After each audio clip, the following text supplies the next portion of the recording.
Hello, everyone. Pete Byrne, WSBT-22 Sports, joined as I am every week by Eric Hansen, co-publisher of Inside ND Sports. Eric, Notre Dame coming off a very surprising, very powerful loss, I think, at Louisville this weekend, where they didn't just get beat, but they got manhandled up front in ways that I don't think anybody was expecting. And now, all of a sudden, a close loss to Ohio State and a close win over Duke. So suddenly you're starting to see some cracks in the foundation, and those are some of the things that we had a chance to talk to Marcus Freeman about today.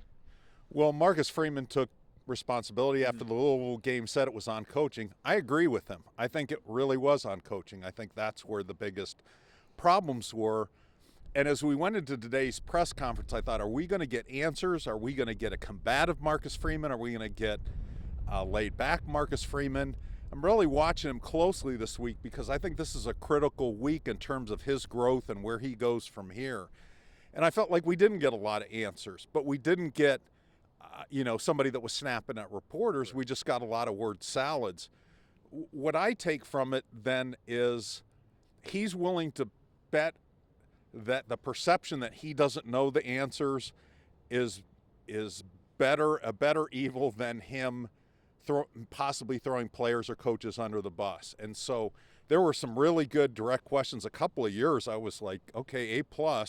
I can't wait for this answer. And then I didn't know any more when I walked away. So again, this is a big week for the players. They have exams this week, but a bigger week for the coaching staff, I think. And certainly a big opponent, which we're going to get to in a minute. But sticking with the point that you had, I mean, it's pretty clear where some of the problems are. They struggle with the blocking. And he pointed out turnovers. I don't even consider the turnovers as detrimental as I would, because so many of them happened after that game had been lost. I mean, really, there were 2 or 3 turnovers, which are too many. But they didn't lose because of 5 turnovers. They lose because they got themselves down 20 points before a lot of those turnovers occurred. I agree. He wasn't combative. He took ownership. I think a real key here is how quickly are they able to fix the problems, and how much energy can you invest in fixing problems while at the same time preparing for a really good opponent?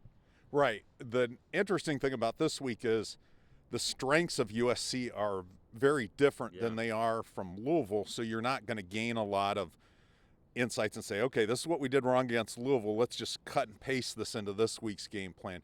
You got a way different quarterback, the best mobile quarterback or non-mobile quarterback in the country.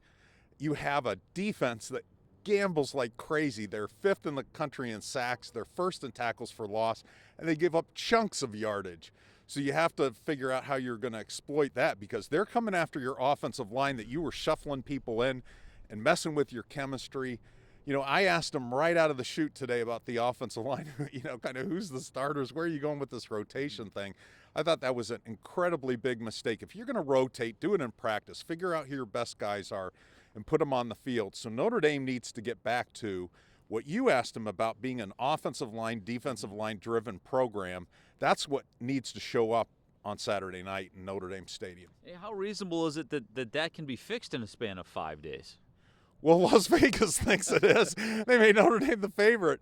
I think it would be much easier to fix during a bye week and a week that you don't have exams. You were a Notre Dame student. You know what midterms exams are like. So it certainly would be easier to do next week when they have no classes and they have no game. But you got to get it fixed. You got to decide, who are we going with at the offensive line? Why do we consistently have missed tackles on defense? And I think on defense, you need to think about playing Jack Kaiser more and Jalen Sneed more at linebacker.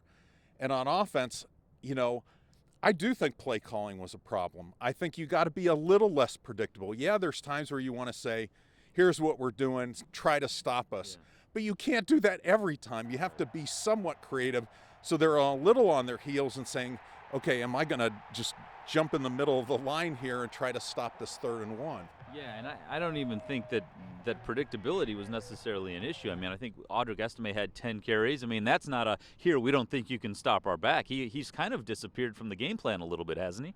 He has. And again, when you look at what he's trying to run into, I mean, Duke brought an 8th player into the box. Louisville brought a 9 and sometimes a 10th player into the box, which if you're Audric Estime, as well as he's built, you have that many people, there's no space. I mean, if he can break a tackle, then he's gone. But you know, there was really no space, and I could see why they were sprinkling in Jeremiah Love, because he can get to the outside and he's faster than Audric, but you need to be able to use that weapon. That's one of the best running backs in college football. Right now, Mel Kiper has him as the #1 running back as far as pro prospects. Yeah, we definitely need to see more of him.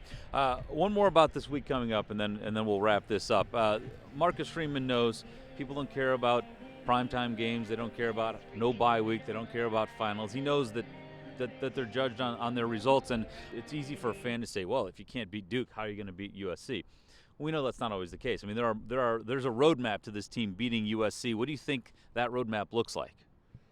I think you take the best of what you did against NC State and Duke in terms of controlling passing lanes. This is a game where you're not going to get a lot of sacks, and it's not a big deal. But that doesn't mean you don't get pressure, and you better disguise your pressures. But you need to keep him from gashing you in the run game. And then offensively, this is a team that doesn't stop the run well. They're 89th. Doesn't stop the pass well, 89th.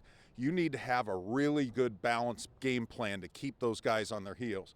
Yeah, they're going to rush the heck out of you, and you need to make them pay. Sam Hartman, you've got a 6th-year quarterback who's seen these kind of pressures. He needs to see, and at the line of scrimmage say, here's where that pressure is coming, and this is where the ball's going. I think back to the bowl game where they used Chris Tyree out of the backfield with screen passes to maybe the best half of football we've seen under Marcus Freeman. I mean, maybe putting the ball in his hands a little more is part of the solution.